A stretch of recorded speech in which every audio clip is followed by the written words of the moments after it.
My name is Aisha. I first became aware of Tut in the mid-1970s when some of the artifacts from his tomb. 1922, it was opened by Howard Carter. That's him. Lovely man. I'll tell you all about him another time, but today it's just that he was such a patient man. He actually made sure that every single item was catalogued. And some of those items came to England and was at the British Museum. Unfortunately, I was very young then. I had 2 young children and a full-time job. And honestly, I couldn't take the time out to go and queue up with these young children to see the exhibition, although many people I know did. I had to wait until I was my mid-30s.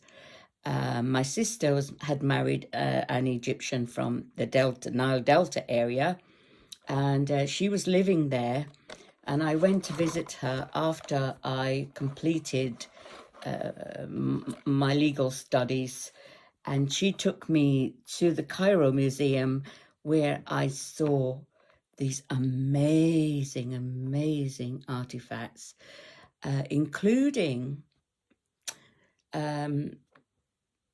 the grandmother, seeing the grandmother, the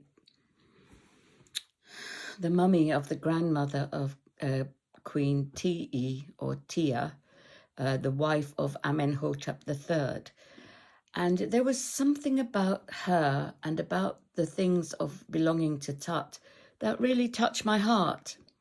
And then when I married number 2 husband, who was Egyptian, he used to live in Upper Egypt. They had a village there. His father, I think, was the Khalifa, because the name is Caliph. And he used to spend a lot of his childhood up there.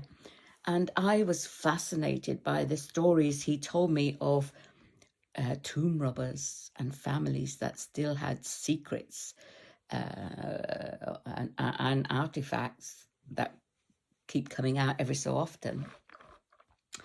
Now, I then was blessed with a daughter from that marriage, and at 43 I had our son.